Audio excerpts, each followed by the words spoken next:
I don't know if it's just me or if anybody else is like this, but do you ever find yourself slipping back into a show, movie, something along those lines from your childhood? Yeah, well, this happens to me at least once a year with none other than Miraculous Ladybug, if you couldn't already tell. The thing is, this doesn't tend to hit until like June or July, almost yearly since like 2020. So yeah. The thing is, it's hitting like 2 months early this year, and I have to get it out of my system now, or it will strangle me until June/July. So, you know. I'm drawing Ladybug here. My own version. Personally, I quite enjoyed designing and drawing the outfit, so you're just gonna watch me do that while I potentially feed some of my ideas about the show and the design. Here you can see me going in and starting to color the sleeve portion bit thing. I don't really know what to call it. I will say though, coloring around all of those spots was tedious, both on her arms and legs, which you will see later on. On that note, as you will see in a moment, you can see I cut coloring the other arm. Boom, it's magically now colored. Switching out and pulling out the red, it is quite vibrant right now, but it does dry down to be darker, so it's not a big deal, literally, at all. Too big.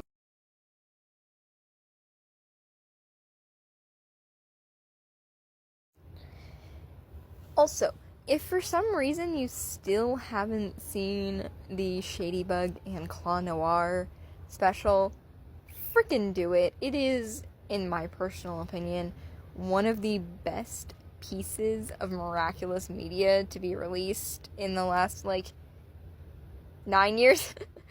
I'm only half kidding, because, god damn it, why is it 8 years worth of a slow burn for the main ship, and yet, the movie managed to do it in, an hour and a half. Anyway.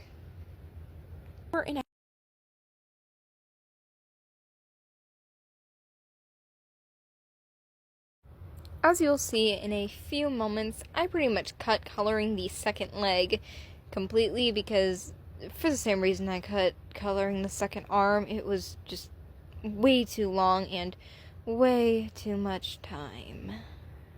And there it is. Look at my editing skills. They've gotten so much better. JK, no they haven't. I just spent way too long editing this. Now I know I said earlier that coloring in the spots was tedious. I lied. It's actually quite calming. I skipped coloring the mask just then because you could only see my hand.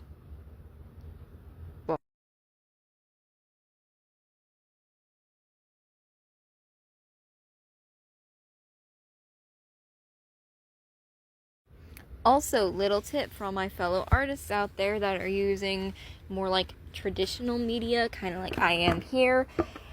If you do a black outline, use a darker gray as your black, especially if you plan on adding shadows later on, because trust me, using a darker gray makes it so much easier to see the shadows. This goes for both clothing and hair.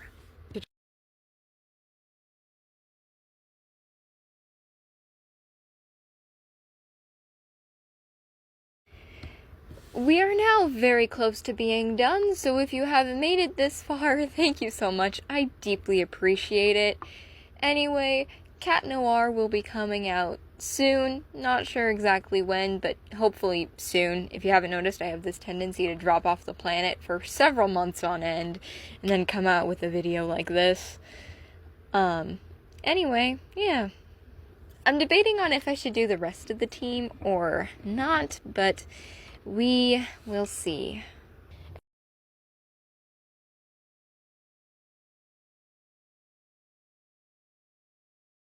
Anyway, yeah, I very, very much hope you enjoyed. I wound up going in with colored pencils to add some shadow and depth, along with just some extra zhuzhing off camera. So here's the final result. I really hope you like it. I said Cat Noir would be out within the week, did I not? Anyway, spoilers ahead for Miraculous Ladybug. Ladybug's video was more or less spoiler free, but this might contain some, so be warned. I will say this one last thing before I get fully into the meat of this.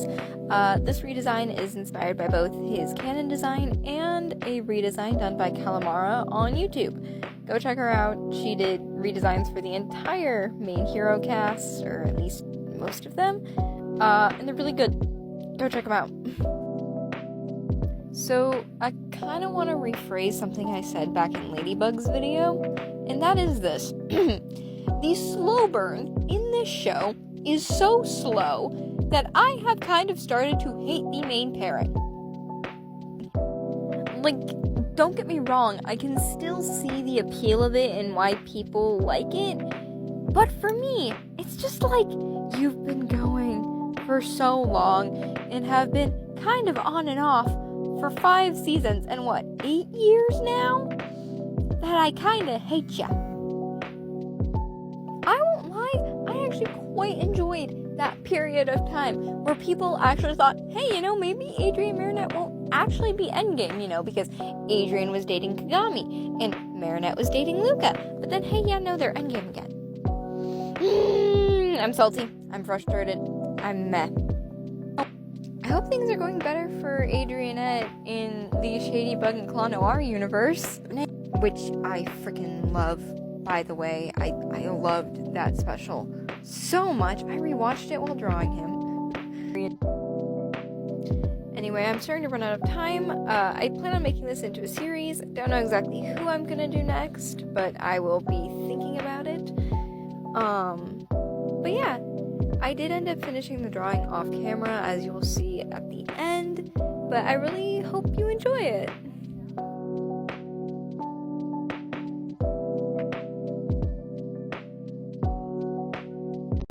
I'm back with another Miraculous Redesign, this time Viperian. Spoilers ahead for honestly just the whole show at this point.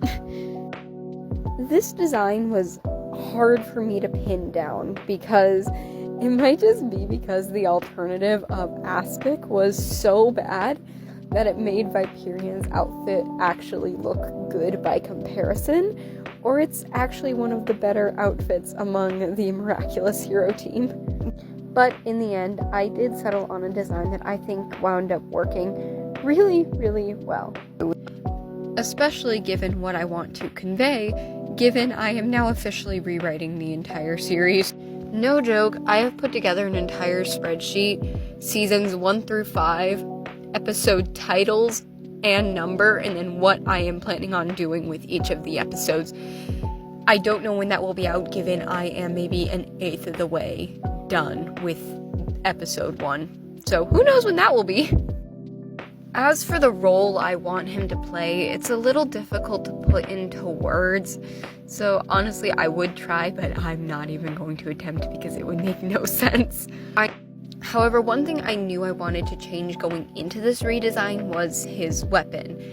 Because what are you meant to do with a lute, lyre, whatever the frick that thing is meant to be? Like, I get it for, Luca as the Snake Miraculous holder, but it's just, what do you do with that? So anyway, now it splits in half and becomes 2 daggers that are more of a defense weapon than anything else.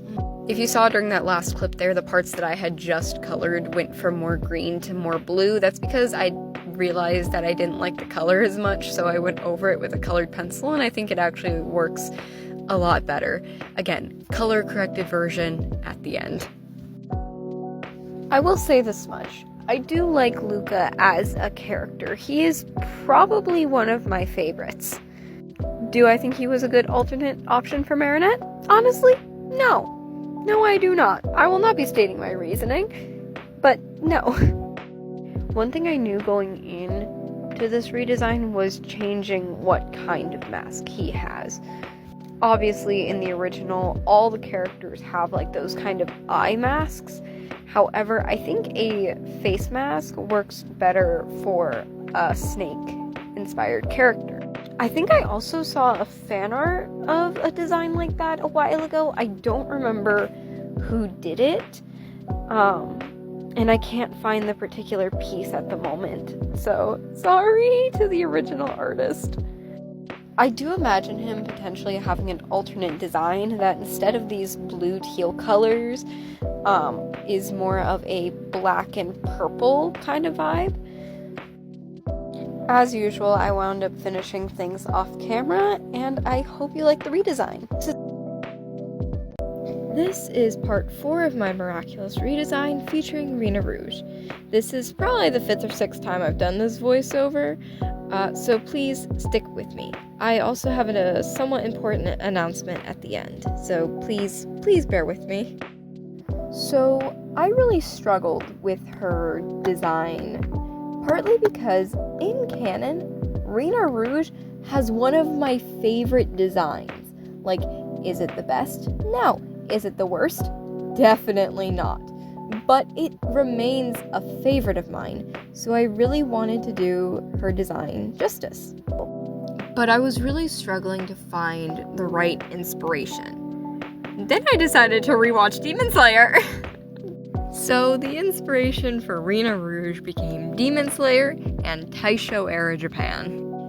Given the fact that the Taisho era is canonically when Demon Slayer takes place. I did some Google searching and was able to find some diagrams and black and white photos from the time. I did, to an extent, use those, but I did also take a lot of creative liberties. Moving away from the design elements for a minute, because this goes on for quite a while, I want to talk about Alia and Rena Rouge's role in the rewrite I am now more or less doing. Alia is still Marinette's best friend. There is some rewriting of that involved because I am still trying to figure out why they had her believing Lila's lies even after she knew Marinette was Ladybug. Like, that's kind of dumb. So I will be fixing that part of her character. As for Rena Rouge, she no longer gets introduced in Season 2. Instead, she gets introduced in the Season 1 finale in a who's who situation of who's the real and who's the fake. Given I am keeping the Season 1 finale as Volpina. As for personality, Alia is still pretty loyal to her canon self. Nice and kind, if a little obsessive at times. Now, Rena Rouge is where things start to change. At first, she's clumsy and a bit pitchy when playing her flute. However, with time, she becomes a much more experienced fighter, and ends up making a name for herself as a silent but powerful fighter. I don't want to talk about my rewrite too much more because I do still want it to be a good bit of a surprise if and when I do end up publishing it, but I'll give little tidbits of information here and there. Finishing up the belt here, we officially move up to the torso and this cloak, which from multiple diagrams I've found were potentially something worn during the Taisho era of Japan. I say potentially because I cannot guarantee the authenticity. However, in some of the photos I looked at, I did see some men wearing cloaks. They were styled differently, however, clasping in the front and simply going over the shoulders. Meanwhile, the one I drew her in is more of a crossbody design. It also doubles as her tail. And since you can see it here, but you're not going to be able to see me color it because I edited it out, I bring up the mask. I originally based it off of a traditional Japanese kitsune mask, but wound up changing it in later concepts to just be a mask that is shaped in the face of a fox. As for her hair, which you see me doing here, I honestly don't have any problems with her canon hair, so I more or less kept it the same. As for the announcement I said I had, with TikTok likely going away in January here in the US, I am moving my content over to the red play button app that starts with U and ends with tube. So the channel is not set up yet, but I will post a video once it is. Any videos that can will be moved over to shorts. As for my redesign series, I plan on editing together all the existing parts into a compilation and posting them to YouTube as just one video, and that's likely what I'm going to do for the rest of the series.